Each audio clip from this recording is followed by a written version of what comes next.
back here on the GSMC Football Podcast. And for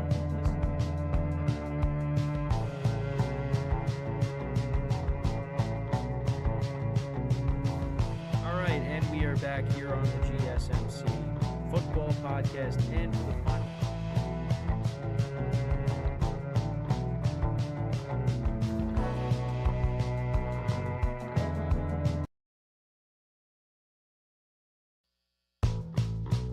Keep yourself in the loop of everything football on the Golden State Media Concepts Football Podcast. The latest news on and off the field, be it college football, Big Ten, SEC, Big 12, Pac-12, ACC to the NFL. We've got you covered. Listen to the Golden State Media Concepts Football Podcast.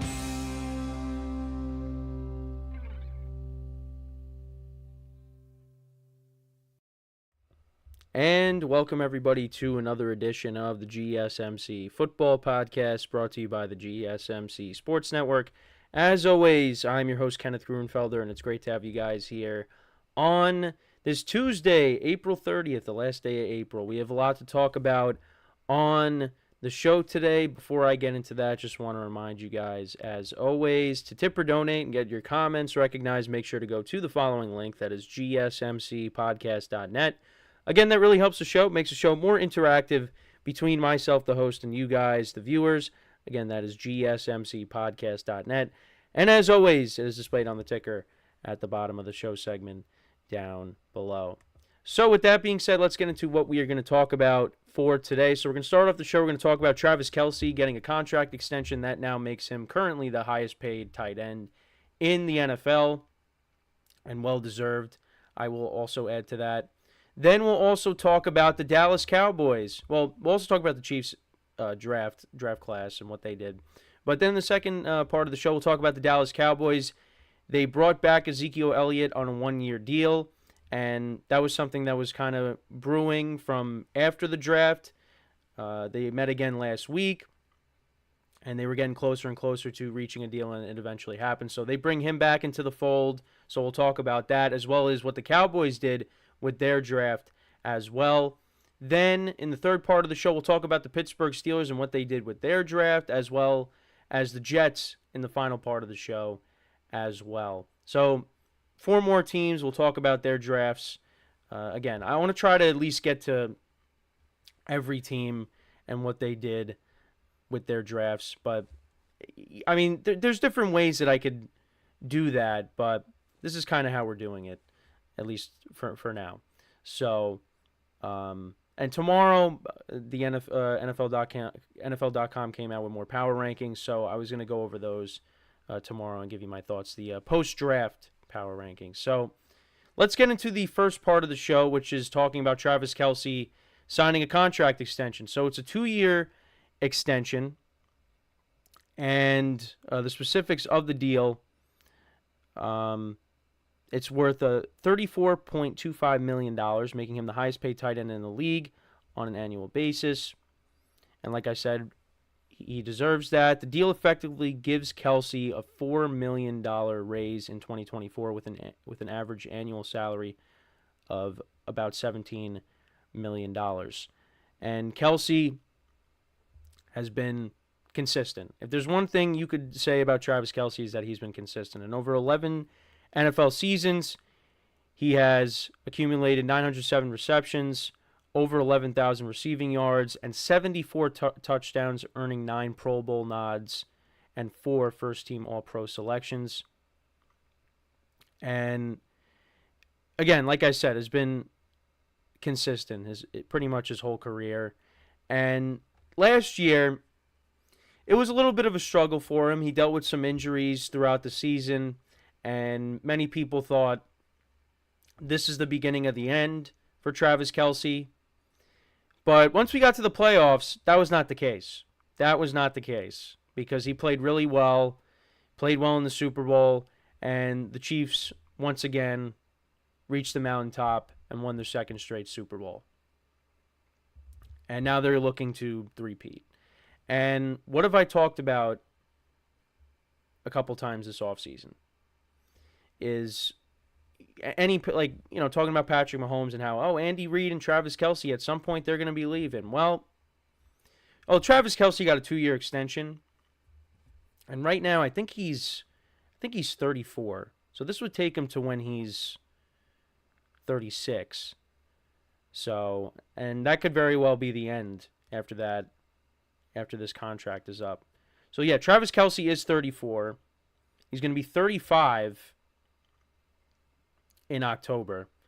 So, yeah, I mean, after this contract, he might hang it up. But we'll see. We'll see. But like I said, when I've been talking about Mahomes, I'm like, at some point, Travis Kelce's not going to be there. Andy Reid's not going to be there. Well, Travis Kelce now signed a 2-year extension. Before that, and I covered this last week, Andy Reid signed a contract extension that'll take him to 2029. So they're not going anywhere yet. So the Chiefs and Mahomes, they're not going to have to worry about these guys leaving at the moment. And going into 2024, what's the expectation? It's for them to get back to the Super Bowl and try to win it again. And a lot of people, and probably myself too, are probably just going to pencil them in as being the team to come out of the AFC. Now, there's a few other teams that have the potential to knock them off. But for me, I can't do it. I can't do it. Because when you look at last year and how they struggled offensively, and I was one of those people that said, yeah, I don't think they're going back to the Super Bowl. This is somebody else's year.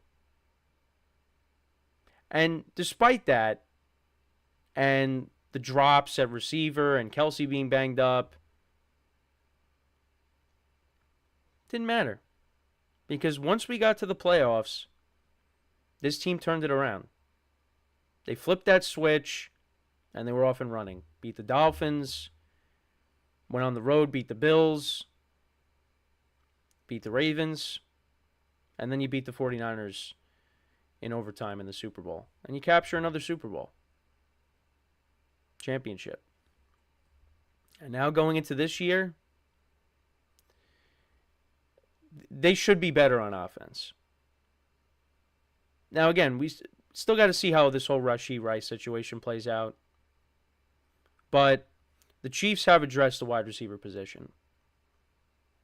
You bring in Marquise Brown into the fold. You draft Xavier Worthy, which many people aren't happy with the Bills that they allowed this to happen by trading with the Chiefs, a team that constantly beats you in the playoffs, and you let them move up and take somebody that maybe you should have took. Now, the Bills ended up taking Keon Coleman with their selection to get a wide receiver. So they did address the receiver position, but I mean, you let the Chiefs move up to take a receiver. People weren't too thrilled about that. So I did kind of want to go through the Chiefs draft as well, because I really only went through the first night, but I wanted to. So we'll look at Xavier Worthy's stats. Wide receiver out of Texas. So these are his college stats here as I pull them up. So in 3 seasons with Texas, the first year, 62 receptions, 981 yards, and 12 touchdowns. Then year 2 in 2022, 60 receptions, 760 yards, and 9 touchdowns. And then career high in receiving yards and receptions, 75 receptions, 1,000 yards, 1,014 yards, and 5 touchdowns. So the touchdowns were lower, but still, an impressive college career for him. And now he's going to be playing with Patrick Mahomes, and he's one of the fastest players in the league. And you saw what he did at the combine. So you add that with this offense to go along with Marquise Brown. The Chiefs are going to get back to, you would think, getting back to those explosive plays down the field, like with Tyreek Hill back in the day. And if that's the case, the NFL's in trouble. Because if the Chiefs add those explosive plays back, then it's going to be even harder to stop them. So that was what the Chiefs did with their first pick. They also did draft an offensive tackle. They drafted Kingsley Suamataia out of BYU in the second round. They took Jared Wiley, a tight end out of TCU, in the fourth round. So, again, that's, for depth. I mean, again, Travis Kelce just signed a 2-year extension. So, but again, the Chiefs like their tight ends, and they want to have depth at that position. They did also take a safety. They took a center. They took Jaden Hicks out of Washington State, also in the fourth round. They took Hunter Norzad from Penn State, a center. They took another corner, Kamal Hayden. That was in the sixth round. And then they took C.J. Hansen, a guard from Holy Cross, in the seventh round. So you see some offensive linemen that they drafted, which, again, you can never have too many linemen. That's a position that you want to have a lot of depth at. And especially when you have a franchise guy in Patrick Mahomes that you want to protect. And the Chiefs did a great job after the Bucs destroyed them in the Super Bowl. They revamped that offensive line in one offseason. And, yeah, they got to the AFC Championship game and lost to the Bengals, but then they won 2 straight Super Bowls after that. So, and again, I've said this before, the Chiefs rebuilt their offensive line in one offseason, where it's taken other teams years to get their offensive line right. And they still haven't gotten it right.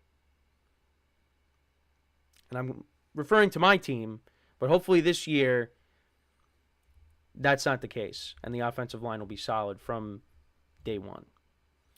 But again, I'm not going to pretend like I'm an expert on the guys that the Chiefs drafted. But you see the offensive linemen, you see they drafted some defensive backs because they did lose L'Jarius Sneed. They had to trade him, and that's a tough piece to lose on the defensive side of the ball. But I said it even before they traded him, that the Chiefs are one of those well-run organizations where they'll figure it out. And the main priority for them, the bigger priority, was to bring back Chris Jones and make sure that he's on the team. That would have been the bigger loss if he ended up going elsewhere and they weren't able to come to an agreement on a long-term extension. But they got him back. So they unfortunately had to part ways with L'Jarius Sneed. And yeah, they didn't want to do that, but that's the business. And they unfortunately had to do that. So, but like I said, with the offensive line, it's for depth. Again, you got your receiver.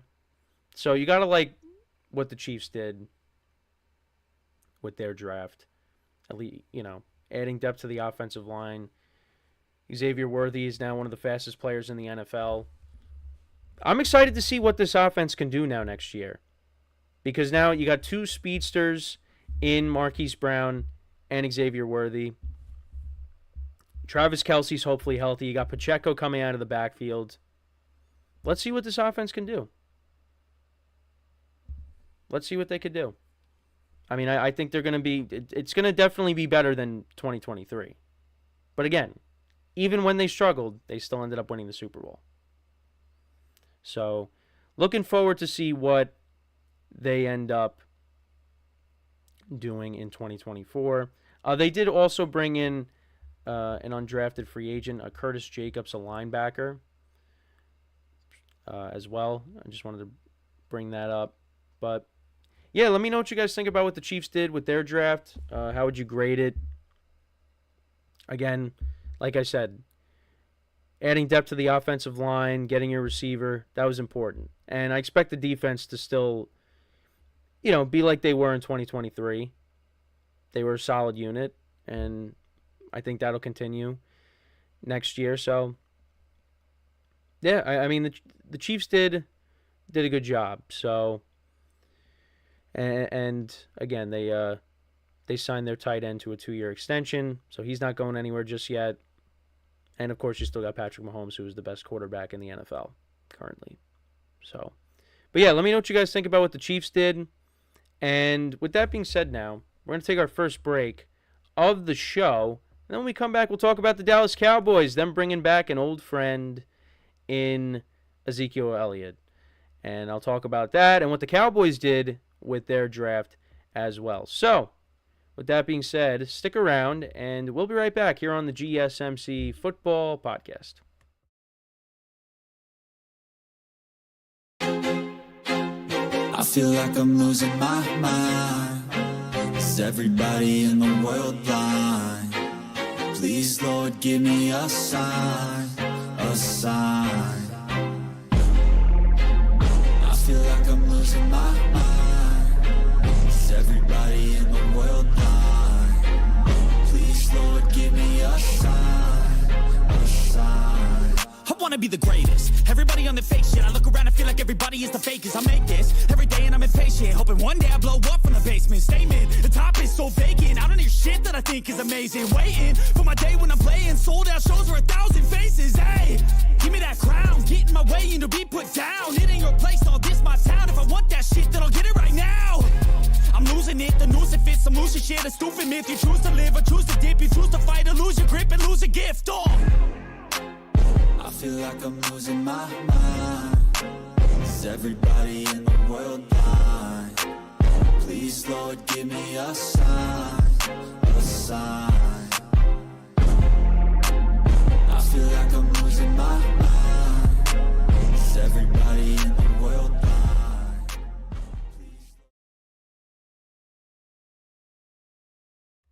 All right, and we are back here on the GSMC Football Podcast. And for the second part of the show, we are going to talk about the Dallas Cowboys. We'll talk about them reuniting with Ezekiel Elliott as well as what they did with their draft. So, they did sign Zeke to a one-year deal, and he's back into the fold.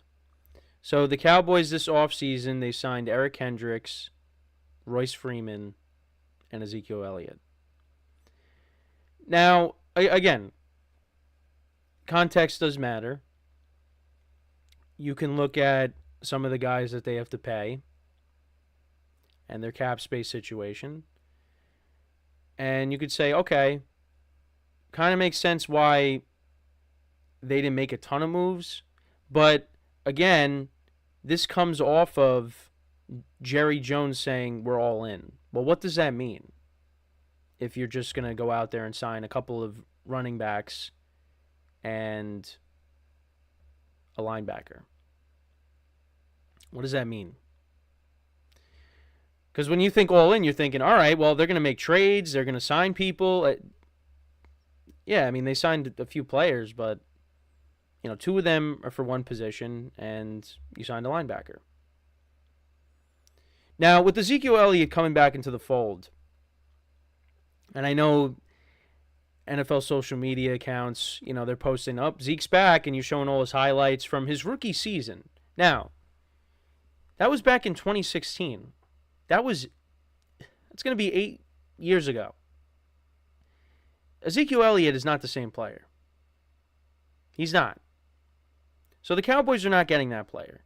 And I think reasonable Cowboy fans know that's the case. They're not getting the same player from that time.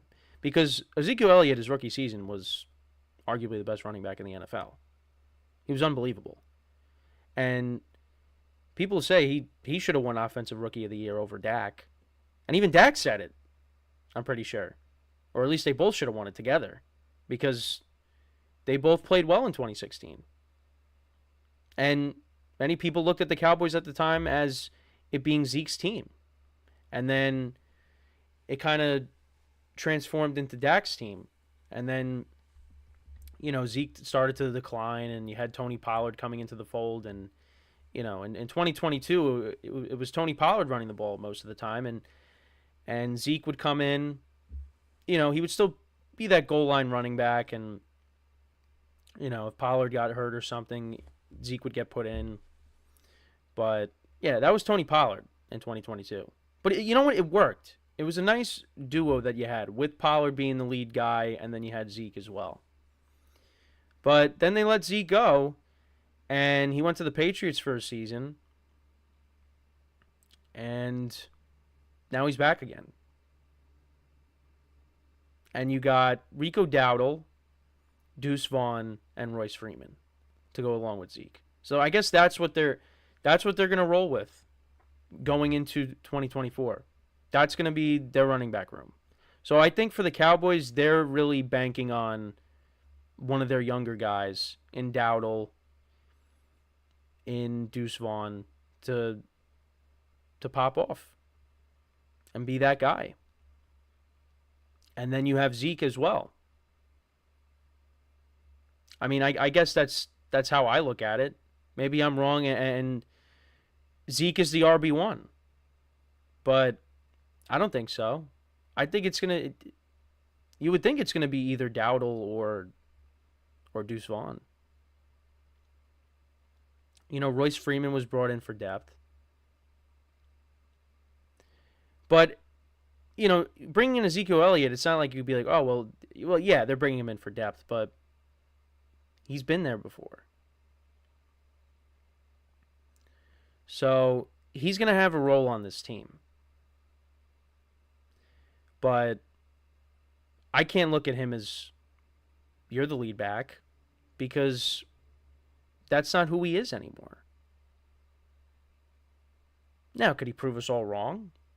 I mean, he actually was the lead back in New England because Ramondre Stevenson got hurt. He finished the season, I think he had like a little over 600 yards rushing, I think. Now, again, I don't think Zeke is horrendous now, but I mean, he's not. You look at his highlights from 2016, he is not that guy anymore. Now, he's definitely going to be somebody that they'll use at the goal line and when they want to pick up a third and short, pick up a first down. But that's really what he is. 2016, that is in the past. So, I mean, you get him on a cheap deal. He's familiar with the system. But that's really it. Now, if you told me, hey, you're getting the Zeke from 2016, this is a home run signing. Cowboys are going to be running the football well next year. And that's not going to happen. When it comes to Zeke. Now, when it talks about the Cowboys running game as a whole, yeah, I don't know what to expect. You know, we really didn't see a lot from these guys. Well, we saw Dowdle more than Deuce Vaughn, but yeah, now they're going to take on bigger roles. And we'll see how they respond to that. I mean, you go back to... I mean, I'm thinking of again, these guys haven't made their mark yet, but you go back to 2015, right? They lose DeMarco Murray. And then Darren McFadden comes in and he rushes for 1,000 yards behind that offensive line. Now, the offensive line's different now. But, I mean, the Cowboys, I think, are still going to have a good offensive line where I think the running backs will be okay. It's just, how effective will they be? Because for the Cowboys, you want to have a balanced running attack. And if you're not a balanced offense, you know, again, you put a lot of pressure on Dak Prescott to have to throw the ball constantly. And you saw last year, I think Pollard did have over 1,000 yards, but still, something was off with the running game. So, I don't know. I mean, again, this signing does not move the needle at all. But, again, it's a guy that's familiar with the team, a familiar face. And, again, it's really going to be on Dowdle and Vaughn, I think, to be... One of them has to separate and be the lead back. So, and again, the Cowboys' offensive line, we'll see how it is. You know, you lost Tyron Smith this offseason. We'll get into their draft class in just a second. But I don't know. I don't know. But they did bring back Zeke. And again, it's not a needle mover. It's not something that we should all go crazy over. But it's just kind of funny how the world works with some things. And, again, they let Zeke go. And you thought that was it. But he's back. He's back in the fold. But I wanted to go over what the Cowboys did in their draft. So they did draft offensive tackle Tyler Guyton out of Oklahoma. So that's going to be the Tyron Smith replacement. They drafted a defensive end from Western Michigan, Marshawn Nealand. They also drafted another offensive lineman, Cooper Beebe from Kansas State. A linebacker out of Notre Dame, Marist Liufau. A corner from Wake Forest, Kalen Carson. They drafted a wide receiver from Missouri State, Ryan Flanor. Nathan Thomas, another offensive lineman in the 7th round out of Louisiana, and then defensive tackle from Auburn, Justin Rogers. So that's what the Cowboys did. They did draft a receiver. And speaking of receivers, one of their old receivers that they let go, Michael Gallup, he signed with the Raiders. So he joins that receiver room with Jacoby Myers, Devontae Adams, and Trey Tucker. So I think that's an okay signing for the Raiders. Bringing another receiver. And, they just drafted Brock Bowers. So I like the playmakers that they got, throwing the ball. And we'll see how the running game is now that they lost Josh Jacobs. But, that's an okay signing for them, I guess. But that's what the Cowboys did. Some offensive linemen, receiver, drafted some guys on defense. Again, not gonna pretend that, I know some of these guys. But you look at their first selection, taking an offensive tackle to replace Tyron Smith. That's big. That's big. Again, we'll see how he is. I mean, again, there's always going to be some growing pains when you're transitioning into the NFL. But I mean, that was a position they had to address when you're losing Tyron Smith. So you look at their offensive line. So it's going to be Guyton at left tackle. You got Tyler Smith at left guard. Brock Hoffman, their center, Zach Martin at right guard, and Terrence Steele over at right tackle. So I know I mentioned that offensive line from when Darren McFadden and DeMarco Murray. Zach Martin's the only offensive lineman from those years, because now Tyron Smith is gone. Travis Frederick and Doug Free, those guys retired. Yeah, it's different now. But actually, so right now on the depth chart here on ESPN, they have Zeke listed as the RB1. But I mean, I guess, but I don't know. I feel like he shouldn't. Well, again, we're about to be in May. It's we're far away from the season, but that's just how they have it listed here on ESPN.com. So, but yeah, I mean, again, we'll see how the Cowboys draft class impacts them in 2024. Again, this segment was all about Zeke and his return after a year absence from the team. Brief stint in New England. But yeah, we'll see how big of a role he has. But again, he's not the same Zeke. But I mean, maybe he'll come out and have a renaissance, and he goes out there and he recaptures some of that magic from his first couple of seasons in the league. But I don't see it, and especially with that position. But now with the Cowboys, I mean, for me, I know I talked about this recently. Did they get any better? I mean, again, we'll see how their draft class is, but in the grand scheme of things, well, more specifically with the NFC, where do I rank them? It's still top. They're top 5. That's what they are, and they're probably 5th in my opinion. I think the Eagles are better than them. I think the Packers and the Lions are, and then you got the 49ers. They're 5. And there's some other teams that maybe could find their way in, and I'd put them over the Cowboys, but no, I mean, right now I look at them as better than every team in the South.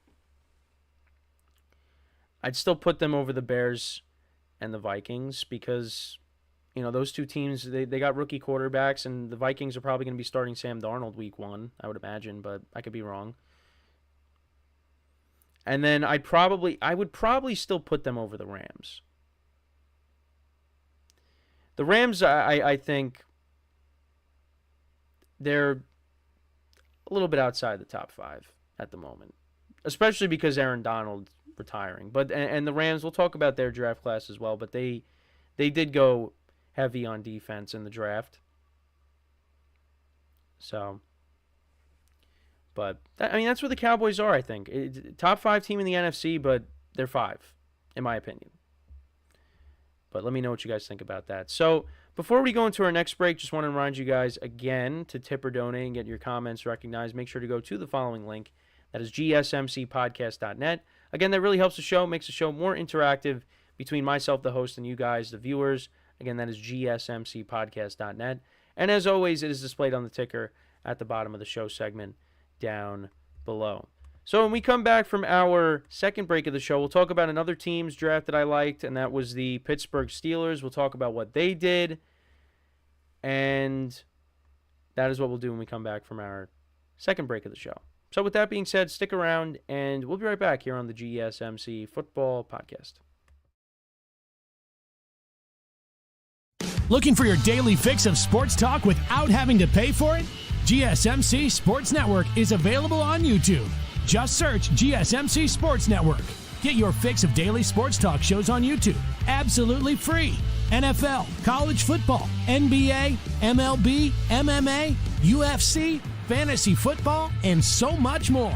GSMC Sports Network has shows running all day long, with new sports shows starting every 2 hours. Just like on your favorite cable sports channel, except GSMC Sports Network is absolutely free. Just search GSMC Sports Network on YouTube to catch one of your new favorite shows, like the GSMC College Football Podcast, Chip Shot Football Podcast, Hoops and Heels Women's Sports Podcast, GSMC Basketball Podcast, and so many more. Check it out for yourself. GSMC Sports Network, now available on YouTube absolutely free. Search GSMC Sports Network on YouTube right now.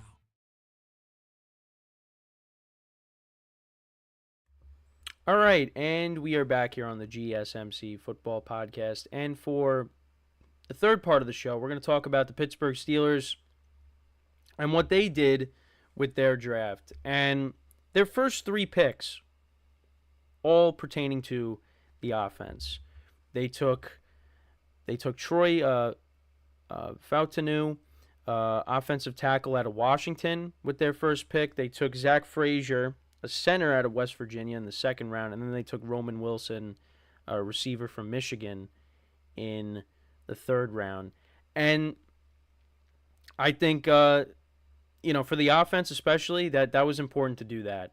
Because, when you look at the defense, yeah, there are some flaws on the defense, but we look at that as the strength of the team. And when you see what the Steelers did in the offseason, they traded Deontay Johnson. They needed another receiver. They needed another playmaker beside George Pickens, and they went out and did that. I said they drafted Roman Wilson, so we'll take a look at his stats during his collegiate career. And in 4 seasons with Michigan, so you go back to 2020, only had 1 touchdown, had 122 receiving yards, had 25 receptions the next 2 years, both in 2021 and 2022, had 420 yards receiving in 2021, 376 receiving yards in 2022. He had 3 touchdowns in 2021, 4 in 2022. And then this was his best season, 48 receptions, 789 receiving yards, and 12 touchdowns. So that's impressive. And again, going to put him opposite of George Pickens, I would imagine. But he's gonna have a role on this team, and we'll see. I saw something that said that Tyler Boyd could be making his decision soon on where he could sign.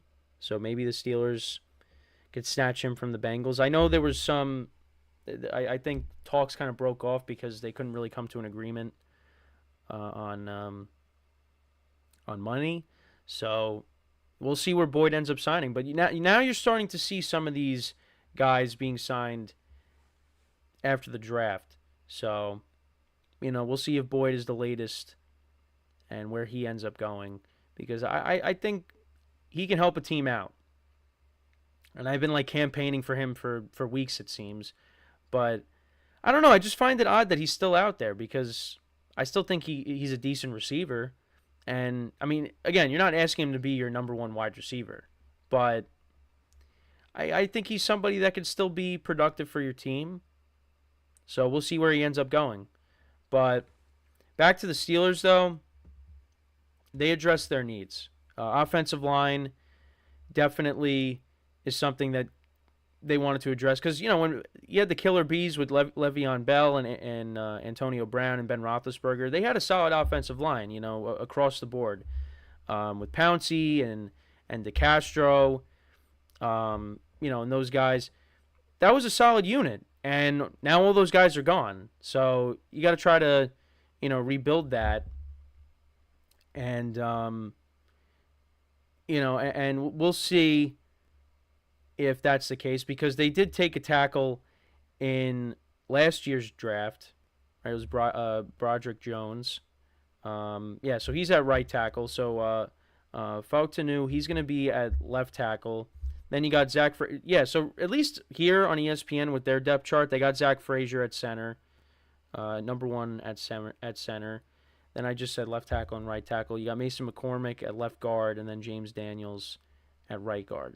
So that's the offensive line. And then right now they have George Pickens, Van Jefferson, and Calvin Austin as the top three wide receivers. But I would imagine that, Roman Wilson is going to find his way to, be that number 2, number 3 guy. But we'll see. And then, of course, you got Najee Harris and Jalen Warren, the top 2 running backs. And I forgot that they did sign Cordero Patterson, but that has a lot to do with, the new kickoff rules. And Russell Wilson is the QB1. So, but, again, like I said, the Steelers, what they did was important. Want to protect your quarterback, get him another weapon, and that's what they did. And maybe they're not done yet adding. And actually, Mason McCormick was the other offensive lineman they took in the 4th round. They took Peyton Wilson, linebacker out of North Carolina State. They also took Logan Lee, defensive end from Iowa, and Ryan Watts, defensive back from Texas in the 6th round. But yeah, that's what they ended up doing. So, we'll see how those draft picks end up playing out for the team. But like I said, you got to like what the Steelers did. Another team. Again, offensive line was kind of one of their weaknesses the last couple of years. And if that offensive line is better in 2024, I mean, that helps out the running game a lot. You're protecting your quarterback. So the Steelers, yeah, I mean, look, I think they're going to be a team that's going to be competitive. It's just too bad for them that they play in such a loaded division. But I don't think that's going to stop them. I think they're going to be a team that's going to be right in it with the playoffs. Probably with the wild card, because when it comes to the division, you look at the Bengals and the Ravens as being the 2 teams that are going to be at the top. Then you got the Browns. What's going to hold the Browns back is, I think, and I think most of us can agree, is probably going to be their quarterback play with Deshaun Watson. So it's really going to be between them and the Steelers for 3rd and last place and 4th place. But again, it's not like these teams are going to be bad. It's just you play in a loaded division. So your best chance of making the playoffs is the wild card. So, but yeah, when it comes to their defense, I mean, you got pass rushers. Really, the back end, I think, is and linebacker. Linebacker's kind of been a problem for them in recent years. I mean, they tried to patch it up. I mean, they had to sign guys like in recent years, like Blake Martinez, who retired, and Miles Jack. They had to bring in, but I'm just talking about recent years. I think Blake Martinez might have been the year before, but yeah, that's kind of been an issue. The secondary, is a work in progress. They have some issues there, but they did get Dante Jackson from Carolina. They drafted Joey Porter Jr. last year. You still got Minkah Fitzpatrick. So, it's just, but again, they want to patch that up. But yeah, I mean, the offensive side of the ball, I think, was more of the priority here because, again, you want to protect your quarterback and you also want to add another weapon, and that's what they did. So, again, the Steelers, I mean, with Russell Wilson, probably going to be like a 9-win team. I mean, they did win 10 games, even with the quarterback issues that they had last year. So, they could definitely be a team that wins 9-10 games. But again, you just got to make sure that your guy, TJ Watt, stays healthy. Because, when he gets hurt and misses some time, the Steelers are a different team. So, yeah, the Steelers, again, another team I'm curious to see how they're going to be with the changes that they made, particularly at quarterback. But, again, with Mike Tomlin, they'll be a competitive team. You can't count them out. But again, they play in a loaded division. So, I mean, they've given the Ravens problems. The Bengals, they were able to sweep them, but that was because Burrow got hurt. Burrow doesn't get hurt, then, I mean, who knows what ends up happening. And unfortunately, injuries are going to happen. So, but let me know what you guys think about the Steelers. How do you think they did with their draft? Like I said, offensive line, they addressed that. They added another receiver. And like I said before, there's still guys out there in free agency that maybe they could go after. I actually wanted to go back to their depth chart for a second. Go back to their, at least the defensive side. Yeah, because they have Deshaun Elliott. He's their other safety. You got Minkah Fitzpatrick, Joey Porter Jr., Dante Jackson. Linebackers, Patrick Queen was a solid signing. Alex Highsmith. TJ Watt. Cam Hayward. Cole Holcomb, who was playing well for them, and then he got hurt. So, again, the Steelers' defense is going to be what carries them. But you're hoping as a Steelers fan that the offense is better and that the running game can continue to be what it was last year with Jaylen Warren and Najee Harris running the football. Because towards the end of the year they were playing really well. So, but you want to see them develop a solid passing game. And now you bring Arthur Smith into the fold, and we'll see now him back as a coordinator instead of a head coach, how that works. I know I saw a headline, he doesn't want the offense to be stale, so we'll see, what that means. But, yeah, Steelers, again, address the offensive line, drafted a couple guys on defense, added a weapon, so that's another team that, you like what they did, and you hope that it pays off as well. But let me know what you guys think about what the Steelers did. How would you evaluate their draft?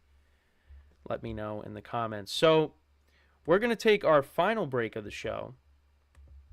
When we come back, we will discuss another team and their draft, the New York Jets. I wanted to zone in on one of their picks, their later picks, and what that means for the future of the team. So that's what we'll do when we come back from our final break of the show. So with that being said, stick around, and we'll be right back here on the GSMC Football Podcast.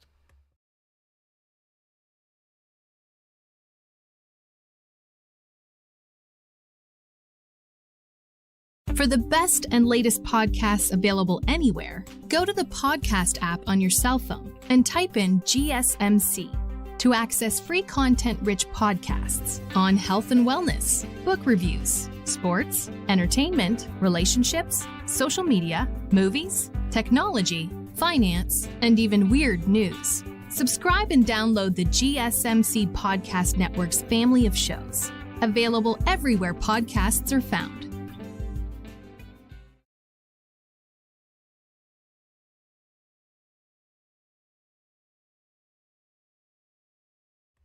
All right, and we are back here on the GSMC Football Podcast. And for the final part of the show, we are going to talk about the Jets and their draft, how they did. So we went over their first pick, their offensive tackle out of Penn State, Olu Fautanu.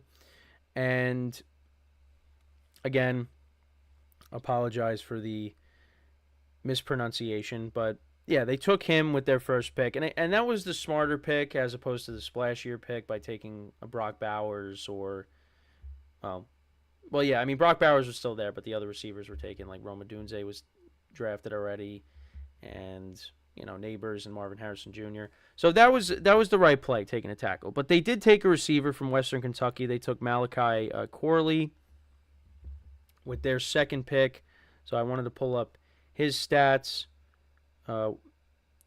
So they did add a weapon after all. Maybe not one that the Jets were hoping for, and my friends who were Jet fans, you know, watching the draft, they really wanted Brock Bowers, but that was not the case. They took a tackle. So this is what he did. 11 touchdowns in back-to-back years. 2022 he had 101 receptions, 1,293 receiving yards, 11 touchdowns. Then in 2023, 79 receptions, 984 yards, and 11 touchdowns. 5'11", 210 pounds. So that's what they're getting at receiver. And, you know, again, a weapon that Aaron Rodgers now has in his arsenal, so that's good. They also drafted a couple of running backs as well. They took Isaiah Davis from South Dakota State and Braylon Allen from Wisconsin. So running back depth behind Breece Hall. So we'll take a look at their stats as well here. So yeah, I mean they went offense. And I mean, again, that's like the Steelers. You know, defense was the strength of the team. So they wanted to try to improve this offense and add some depth. And they did that, drafting a couple running backs. So with Braylon Allen, first 2 years at Wisconsin, 1,200 yards rushing, 12 touchdowns in 2021, 11 touchdowns in 2022, and then had 984 yards in 2023. He had 12 touchdowns in 2023. So good stats there. And then we'll take a look at Isaiah Davis as well, who the Jets got. They drafted him in, of course, in my notes I don't have where he was drafted, but we'll find it. Oh, so it was in the it was in the 5th round. Okay, it was in the 5th round. So we'll take a look at that as well. They can come up. All right, yeah. So from like I said, South Dakota State. They don't, and that's not nice. They don't have on ESPN. They don't have a profile picture for him. But in South Dakota State, his last 2 years, 1,400 yards and 15 touchdowns, 249 carries, and then in 2023, 236 carries, 1,578 rushing yards, and 18 touchdowns. So that's impressive.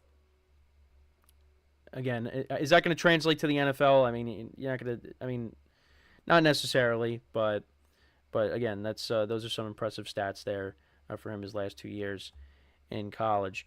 Now, the one pick I did want to focus on was the Jordan Travis pick. They took him in the 5th round, and he was the quarterback out of Florida State. Florida State finished with an undefeated record, and they didn't make it to the college football playoff, and it's Florida State was not happy about it. They don't want to be in the ACC anymore. But, that's part of the reason. But the Jets took him in the 5th round, and I just wanted to take a look at his stats before the injury, and then I kind of wanted to get into why this draft pick I think could actually turn out well for the Jets. Well, I'll just say it now. I mean, I think it's good that they drafted a quarterback because, and especially where he ended up being taken, because you want to have some future, plan when Aaron Rodgers does eventually leave. And, yeah, so they took Travis in the 5th round, and he got hurt late in the season. So, if he didn't get hurt, I think people are saying he was projected to maybe go in the 1st round, or at least close to that. So, yeah, before he got hurt, he had 20 touchdowns and 2 interceptions. He had 2,700 passing yards. The season before that, he had 3,200 yards passing, 24 touchdowns to 5 interceptions. But, yeah, the Jets take him in the 5th round. And, again, he's not going to have to do much. If everything goes according to plan, he will not see the field at all, unless maybe in the preseason. But for the Jets, the only 2 quarterbacks that you want to see playing is, you only want to see one, and that's Aaron Rodgers playing the whole year and not suffering any injuries. But if Tyrod Taylor has to come in, that's who you want to see. You don't want to see Jordan Travis playing. So, and my friends who are Jet fans, they like that pick. Again, you're taking a quarterback late. He could sit behind Rodgers for a couple years, and then when Rodgers decides to retire, you hope that he's ready and he could take over. That's the ideal thing. And it's funny because people are like, "Oh, see, the Rodgers is going to be mentoring another quarterback with the name Jordan." So, and I think Rodgers, look, people can say whatever they want. Rodgers, he has spoken very highly of Jordan Love, and yeah, he might have not been too happy about them taking a quarterback at the time, but he embraced him, and I think he's going to do the same thing here with Jordan Travis, and we'll see. If Jordan Travis sits behind Rodgers for a couple years, and he could heal up from the injury that he suffered, this could end up being a home run for the Jets. But, again, for a lot of people, they'll look at it and say, well, it's the Jets. So, something could happen. But I think they did the right thing here. Is you take a quarterback late, and he's maybe got some upside to him, and could be your franchise guy if done right. Now, you could also look at it and say, well, the Jets have not been good at developing quarterbacks. So why would this be any different? That's a fair point. But the last 2 quarterbacks that they had, they started on day 1. They got thrown in right away. Sam Darnold and Zach Wilson. With this guy, Jordan Travis, he might not be starting right away. Well, no, he isn't going to be starting right away. Not might, he isn't. He's going to sit behind Rodgers for a couple of years. That's the other thing, too, is the Jets have a Hall of Fame quarterback on their roster. That you hope that if he stays healthy, Jordan Travis will not see the field. And you also got Tyrod Taylor there, who's a veteran. Now, is Tyrod Taylor a Hall of Famer? No. But he's a veteran quarterback that's been around the game for a while. So Jordan Travis could learn a lot from these 2 guys. And then down the line, when he's ready to take over, we'll see. So again, I think I think that was a smart play by the Jets, but again, we'll see how that all pans out. And then the last couple picks, they took cornerback Quantez Stiggers from Toronto Argonauts. So that was their sixth pick, and then they took Jalen Key with their last pick. He actually was Mr. Irrelevant, the safety from Alabama. So those are the last two picks. And again, defense is the strength of the team. So I mean, offense is something that they had to address here, and that's what they did. And they took two guys in their secondary with their last couple picks. So, yeah, I mean, I think the Jets, another team, I think did well with the draft.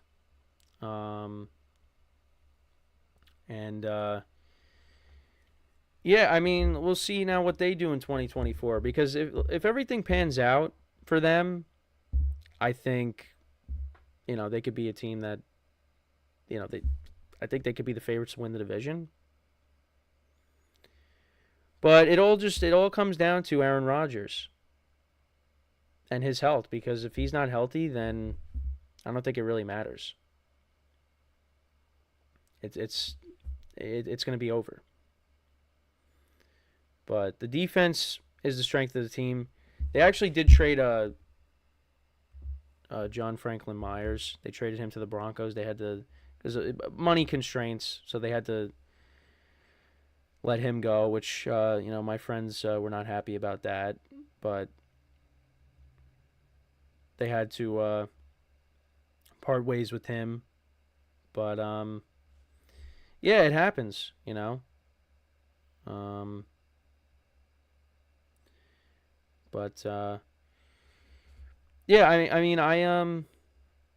I'm looking forward to hopefully a whole year of Aaron Rodgers playing with the Jets, and hope that we get that do-over, because this team on paper, they should be good.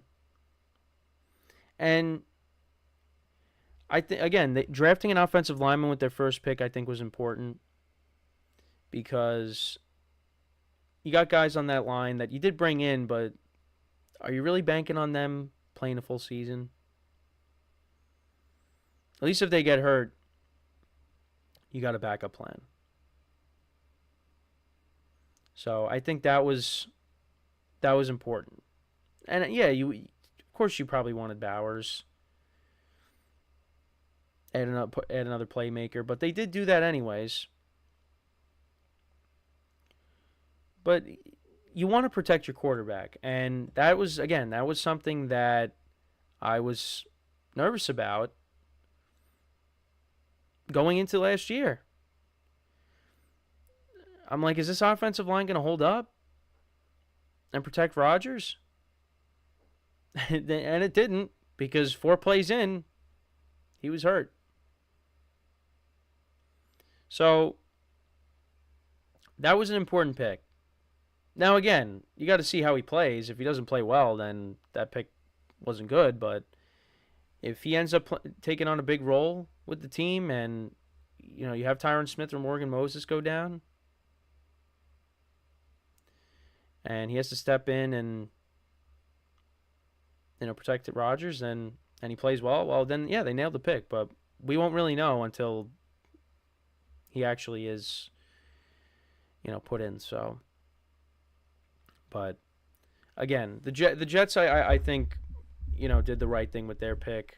And again, you took a quarterback in the 5th round that has some upside. And if he sits behind Rodgers for a couple of years, and and Tyrod Taylor as well, learn some things, maybe he could be the guy. So, but that's my thoughts on that. So, but yeah, let me know what you guys think about what the Jets did. with their picks. Do you think they should have went with the playmaker with their first pick instead of taking a lineman? How do you feel about the Jordan Travis pick? Let me know in the comments. But yeah, that's pretty much it from me for the show for today. I thank you guys for tuning in. Make sure to check out all the other shows. Again, some other stuff going on in the sports world. So make sure to check all of that out. And yeah, thank you guys for tuning in, of course, as always. And yeah, so that is all the time that we have for today. Once again, thank you guys for tuning in. We'll be back again tomorrow, same time, 10:30 a.m. Eastern Time. And until then, I'm your host, Kenneth Gruenfelder, signing off from the GSMC Football Podcast, brought to you by the GSMC Sports Network. Have a good day, and I will talk to you guys tomorrow. Take care.